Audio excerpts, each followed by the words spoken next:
기독교에서 성서가 빠지면 종교가 안 되겠죠. 그중에서도 신약 성서가 빠지면 그냥 구약 성서를 경전으로 삼는 유대교와 크게 다르지 않을 겁니다. 예수 그리스도의 언행과 바울, 베드로 등 제자들의 가르침이 기독교 교리를 형성했으니까요.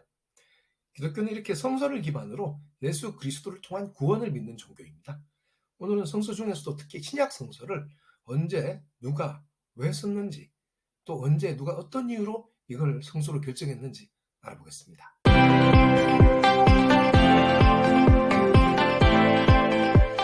안녕하세요. 곽 작가입니다.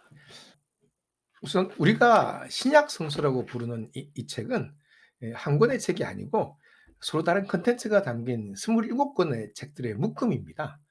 어, 이 책은 기드온 협회에서 나눠준 신약 성서인데요. 목차를 보시죠. 마태복음부터 시작해서 마가복음, 누가복음 등등등 해서 요한계시록까지 모두 27권입니다. 그렇죠? 이 27권이 각각 성격이 비슷한 것도 있고 다른 것들도 있는데요. 신약 성서가 등장하기 전까지 초기 기독교인들은 유대인들의 성서, 즉 구약 성서만 봤습니다. 그러다가 처음에는 전도자들이 쓴 편지들이 중요 문서로 열람되었어요. 특히 바울이 비유대인들한테 당시의 공용어인 그리스어로 쓴 편지들이 돌아다니면서 읽은 사람들이 손으로 또 카피해서 보관하거나 또 다른 사람에게 전달하기도 해서 중요한 문서로 취급되었습니다. 그러다가 누군가가 복음서를 쓰기 시작했는데요. 마태, 마가, 누가, 요한이죠.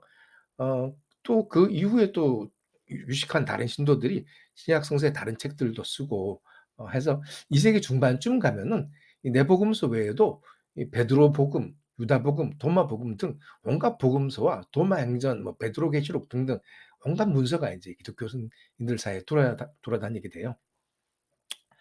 그럴 수밖에 없는 게 초기 기독교는 굉장히 다양했거든요. 그러니까 즉 나중에 정통이 확립되기 전이라 나중에는 이단이라 부르는 이제 마르키온파나 에비온파 그리고 영지주의파, 마리우스파 등등등등 수많은 이제 종파가 난무했고요. 그중에 일부 종파는 문서를 정전으로 인정하고 또 다른 종파는 전문서를 정전으로 인정하고 뭐 그런 식이었어요. 어떤 종파는 구약은 인정 못한다.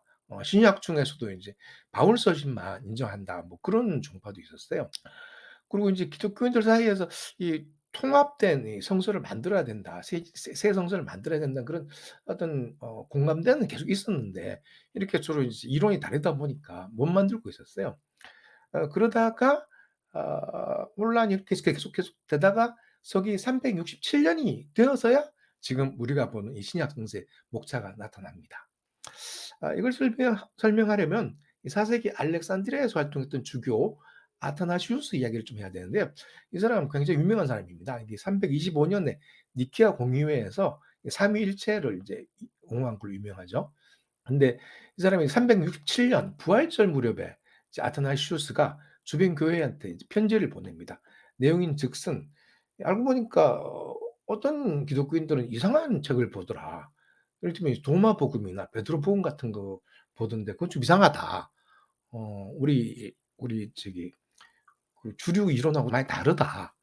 그래서 내가 이제 옛날부터 사람들이 이렇게 정전이라고 이제 생각해 왔던 특히 주류에서 인정해 왔던 이 책들을 이제 27권을 골라 봤는데 이거를 우리 정전으로 삼자. 그렇게 제안을 한 거죠.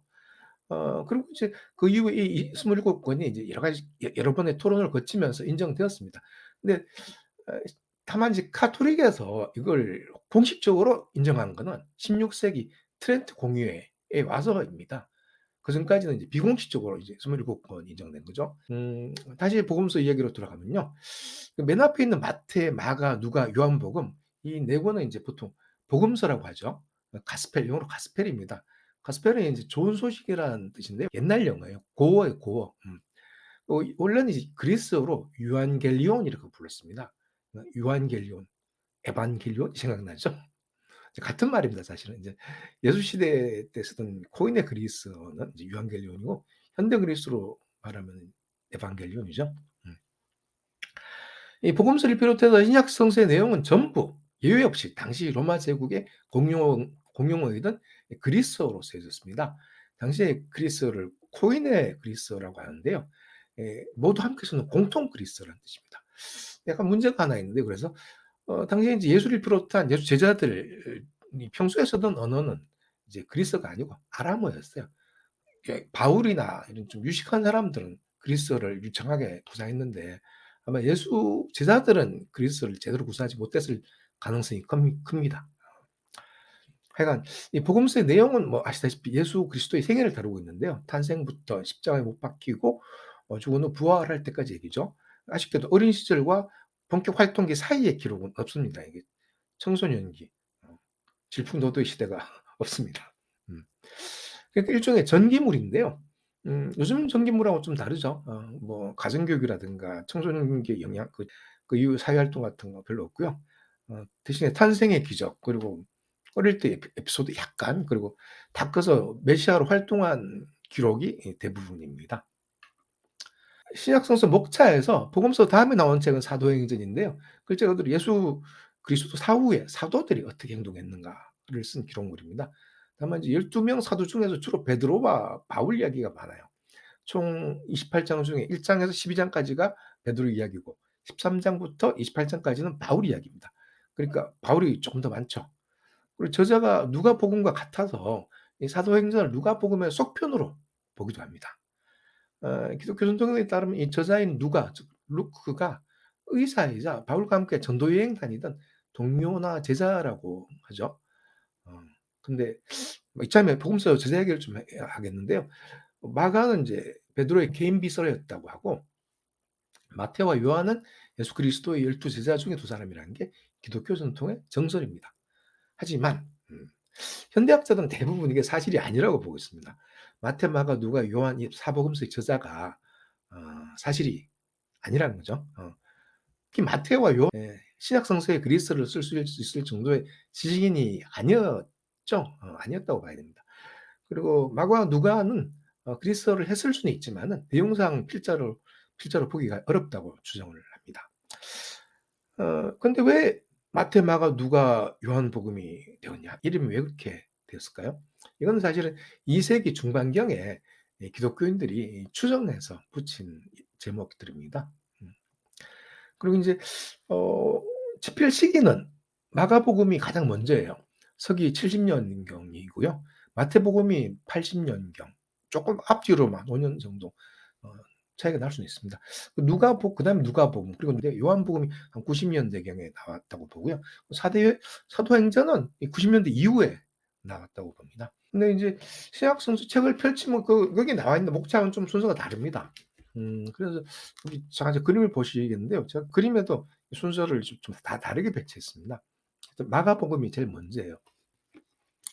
그러니까 하여간 그 예수 그리스도가 십자가에 못 박힌 때가 약 서기 30년경이니까 그 후에 최소 40년에서 최대 한 60년 후에 이 사복음서가 쓰여졌다는 거죠. 그리고 이 시기보다 더욱 중요한 게 있는데요. 마가복음과 마태, 누가복음 이 세 복음서는 내용상 서로 겹치는 부분이 굉장히 많습니다. 아 그래서 마태복음과 누가복음은 각각 내용의 절반 정도는 마가복음에서 따온 것 같아요. 어 그래서 현대 학자들은 마태복음과 누가복음의 저자가 마가복음을 참고해서 복음서를 집필했다고 보는 게 정설입니다. 현재까지 진행된 연구에 따르면은 마태와 누가의 절반 정도는 마가복음에서 음 빌려온 거라는 거죠. 그리고 나머지는 인제 지금은 전해지지 않는 가상의 문서가 있어요. 이 큐어 문서라고 하는데요. 예상에 그런 문서가 있었다고 가정하는 거죠. 어 큐어 문서라는 거는 이제 독일어 인제 퀼레에서 큐자를 따온 건데, 독일어 퀼레는 의미가 이제 원천입니다, 원천은. 그런 가상의 문서를 이제 어 마태와 누가가 이제 각자 보고 또 참고해서 썼다는 거죠. 음. 하여튼 그래서 결론적으로 이 마태와 누가는 마가와 굉장히 비슷한 부분이 많아요. 심지어 문장을 그대로 가져온 부분도 많아요. 음. 예를 들자면 이제 신약 성서 3 복음서에서 공통적으로 예수가 문둥병 환자를 고쳐 준 이야기가 있습니다. 그게 이제 마가복음 1 장, 마태복음 8 장, 누가복음 5 장에 각각 나와요. 근데 이게 굉장히 비슷합니다. 그리스어 원서를 보면은 심지어 그 단어와 문장들도 굉장히 비슷해요. 그래서 마태와 누가가 마가를 보고 뺏겼다는 거죠. 그러다 보니까 인제 세 복음서는 이 보는 시각이 비슷하다고 해서 한국말로 공관복음이라고 해요. 곤 공관복음서. 함께 본다 이거죠. 영어로 인제 시놉틱 가스펠이라고 하거든요. 시놉틱 가스펠. 그러니까 신 같이, 옵틱 본다, 뭐 가스펠 함께 본 복음서이다. 시각이 같은 복음서이다. 그런 뜻입니다. 어 마지막으로 요한복음은 이와 별도로 완전히 새로운 복음서입니다. 그래서 새 공관복음서와는 시각도 좀 다르고 내용도 좀 다릅니다. 그리고 사도행전은 아까 말씀드렸다시피 누가복음의 저자와 같은 사람이 쓴 거고요. 그다음은 이제 로마서부터 뭐 고린도전서와 후서, 갈라디아서, 에베소서, 빌립보서, 골로새서, 데살로니가 전서와 후서, 디모데전서와 후서, 디도서, 빌레몬서까지 13권은 모두 사도 바울의 편지입니다. 이 중 9권은 바울이 교회에 보낸 편지들이고 4권은 개인한테 보낸 편지입니다. 그런데 실은 알고 보니 이 13권 중 1권은 바울이 쓴 게 아니고 바울을 참칭한 다른 필자가 썼다는 게 역시 또 현대 학자들의 결론입니다. 이 중 진짜 바울이 쓴 거는 이제 로마서, 고린도전서, 고린도후서, 갈라디아서, 빌립보서, 데살로니가전서, 빌레몬서 이렇게 7권입니다.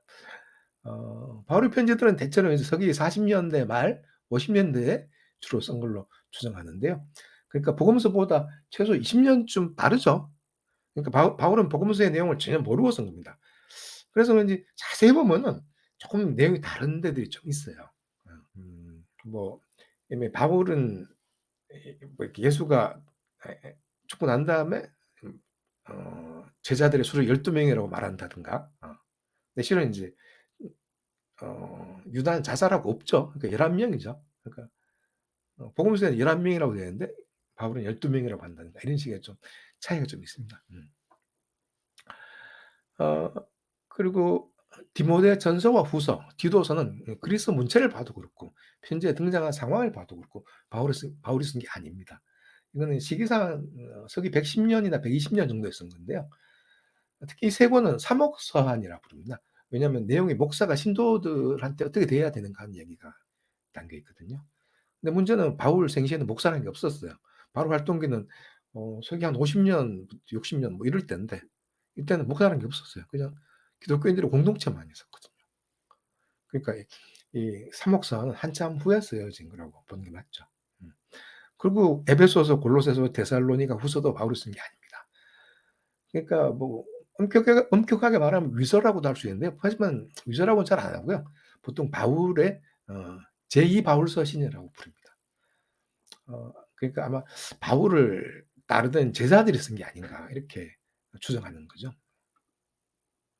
고대에는 이런 일이 흔했다고 합니다. 제자들이 이렇게 스승의 스타일을 따라서 이렇게 글을 좀 써 가지고 스승 이름을 좀 빌리는 그런 게 흔했다고 합니다. 그다음에 나오는 히브리서는 신약 성서에서 유일하게 옛날부터 작자 미상으로 인정된 편지입니다. 이 초기 기독교 수교 중에 하나인 오리게네스는 히브리서의 저자는 하나님만이 안다. 고 말한 적이 있습니다. 그리고 제목은 히브리서지만 내용을 읽어보면은 히브리 사람들한테 보낸 편지가 아니에요. 그 이방인 즉 비유대인들한테 하는 설교 같아요. 음. 그리고 다음 야고보서는 야고보의 편지인데 이것도 역시 야고보가 쓴 편지가 아닙니다. 다음에 나오는 베드로전서와 후서 역시 베드로의 편지가 아닙니다. 베드로는 이 정도 그리스어를 쓸 능력이 안 돼요. 요한 1서, 2서, 3서도 요한의 편지라고 하는데 역시 아니고 유다서도 가룟 유다가 아닌 다른 사도인 유다 타데오의 편지로 알려져 있는데요. 물론 실제로는 아니죠. 거고요. 유다서는 사실 조금 애매하긴 해요. 유다 타데오가 썼다고 보는 사람도 있는데요. 70년 유대 전쟁 이후에 다른 이가 썼다고 보는 사람들이 훨씬 많은 것 같습니다. 마지막으로 요한계시록은 사도 요한이 이 에게 피트모스 섬에서 계시를 받고 기록한 책으로 알려져 있는데요. 옛날 사람들은 이 저자를 요한복음을 쓴 요한으로 추정했는데 요즘은 아니라고 보는 게 정설입니다. 아마 서기 90년대쯤 집필했을 걸로 추정합니다. 이 책들 중에 원래 맨 처음에 쓴 용어가 남아 있는 건 하나도 없습니다. 당연하죠. 너무 오래돼서 그렇죠. 그러니까 원래 쓴 원고의 카피에 뭐 등등등 이렇게 된 거죠. 쯤 되면 9 세기쯤부터 남아 있는 카피는 굉장히 많은데요.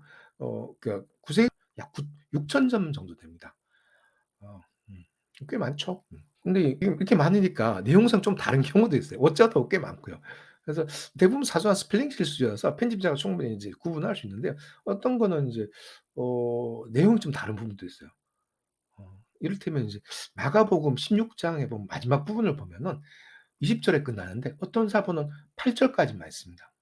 그러니까 9 절부터 20 절까지는 2 세기쯤에 누가 첨가했다는 설도 있어요. 그래서 어떤 성서 보면은 이거는 인제 다른 사본에는 이렇게 이 부분이 없다 이렇게 표기되어 있는 성서도 있습니다. 그러니까 이거는 실수가 아니라 일부러 누가 첨가한 거죠. 이런 경우가 종종 있고요. 이런 것만 또 전문으로 연구한 학자도 있습니다. 오늘은 이렇게 성서, 신약 성서에 관한 이야기를 해 봤습니다. 뭐 그냥 사실 전달에 집중했는데요. 사실 기본적인 사실조차 인제 잘 안 알려져 있는 것 같아서 이 사실 전달을 중심으로 신약 성서 이야기를 해 봤습니다.